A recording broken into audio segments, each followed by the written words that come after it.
JID has dropped again, and this time it's another musical foray into his past, but also this time it's the present. It's an interesting take on what he sees in the current socioeconomic state of the world, as Jaden Smith might say. And it is a very interesting foray. It is a total of 15 songs, most of which I feel are really good and fit in with the tone that he's keeping. He's analyzing the world and the way that a religious individual might be losing faith in some sort of way. There's karma involved. There's the God at play allowing these bad things to happen. And this is kind of his reflectionary tape on such a thing. Now he starts off the album with You Ugly. And man, West Side Gun just knows how to get on there and just say things. Now you might think that's a knock on West Side Gun. It really is not. He calls his own girl ugly in a way that sounds vaguely positive. I don't know how he does such a thing. That being said, it is a great song to introduce the album. He kind of leads you in on this journey that's about to start, and I feel like it's a great first song. Then we have Glory, which keeps in the God doesn't like or the God does like ugly theme. Now, he's going to do a God doesn't like ugly next, he has said in interviews. But the ugly in question continues with the You Ugly, and then we move into the Glory, which is another good song. In this song, he kind of details a little more of the struggle that he has been through and giving glory to God, but also knowing the struggle that has come with all he's gone through. It keeps well with the theme of the song and carries you through. And we have a song that was released before, but I also really, really like it, called Work.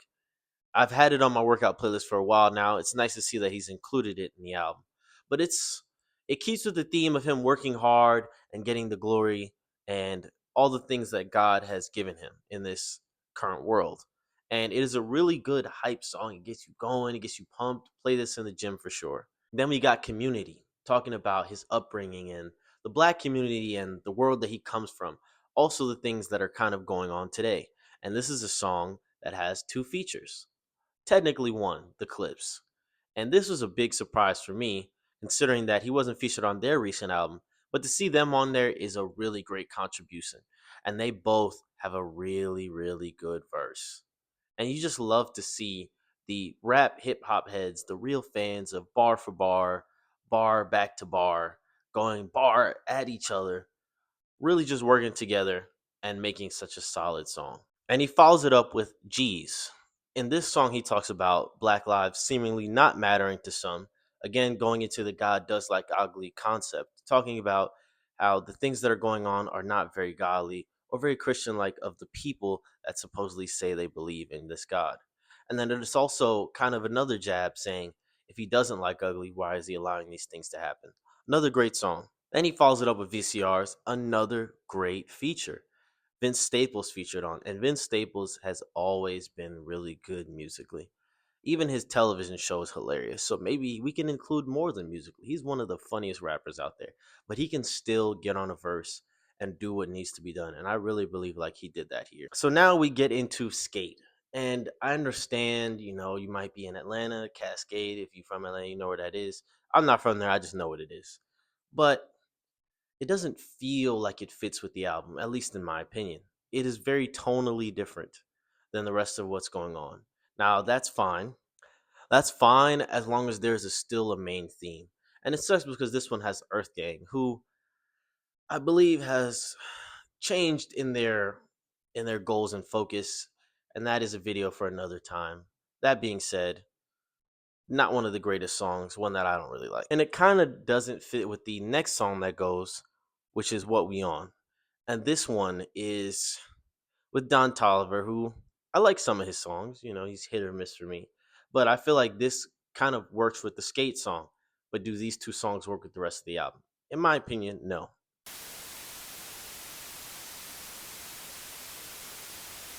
And so the next song, Nobu with Jesse Reyes, who he definitely wanted to get on there and speak Spanish with, you can tell. It's pretty good too. It strays a little bit from the theme of the album, but you can kind of see where he was going with what's going on in his life and talking about his story. Looking forward to being with his significant other and how that affects the way he sees his worldview, in which he believes God does like ugly. Then we have And We Vibing, which is an interlude, but it still keeps with the theme of what's going on in the world. He talks about being dumped in Broadway, and he talks about being dumped in broad day. Maybe someone should pay. Right, can I read? He talks about the pain that he's going through as a potentially response to the No Boo song, in which he's saying, dumped in broad day, maybe someone should pray. And maybe that speaks to how he's hurting right now because of a past lover. Or maybe he's speaking to just the pain that comes with it in general, maybe not him specifically. And I feel like this keeps with that theme of the world and what he's experiencing. Then we have JID and Mariba together, always an amazing combo of blue. It's a somber song, but it kind of has hopeful notes to it. And the way their voices play and intertwine together is reminiscent of Sandstorm, which is one of JID's best songs, in my opinion. Then we have what might be my favorite song, K Word, Karma. And in this song, he details all that karma entails, the good, the bad, the extremely ugly in most cases. And it's just a really cinematic song, almost reminiscent of something that could be played in Sinners. Amazing. Honestly, this is one of the songs I've been listening to the most off this album. It just really solidifies and stands on what the point he was trying to go for was. And then keeping in with the storytelling ability that he has, there's the song For Keeps. And this one, he just goes through a little bit of his journey in such an amazing storytelling way. And storytelling rap is back in a real way. And I think he's one of the people holding the torch, the candle, the flame, all that. And it's just really a great song that details a lot what he's gone through and how his parents reacted to it. And so I wanted to circle back. I skipped the 12th song, and that was on purpose. This song is one I wanted to draw attention to as good but with a bad feature. Why is Baby Kia on this song? It's called On McAfee or McAfee. It's probably a place in Georgia that I don't know how to really say. That being said, it's great production. It kind of gives you that edgy, gritty nature of him being from East Side Atlanta, East Atlanta boy, born and raised. And it really is another perspective of what he's going through, or what he's been through, where he's come from. Similar to For Keeps in that way. But this is a more turn up trap song, if you will. And it's a really nice flow that he has on it and a really nice energy. It gives you that look. You got to make the stank face to it. But then Baby Kia gets on there and it could have done without his verse, to say the least. Now, is it fully a bad song? No, but when Baby Kia is on there, I either got to fast forward or just skip songs. And that's kind of tough when you choose your features. You want to put on people from your city. Baby Kia is also from Atlanta, but I just feel like it could have been better served in another location. Now, I'm just here to give you the camera score. And for me, really solid album. Really, really solid album. 13 out of 15. Could have kept those last two, but he still kept it a pretty short album. The total runtime is only 57 minutes. So, about an hour listening, maybe the commute to a long place, you can go all the way through. Besides those two songs I listed, JID has dropped another banger.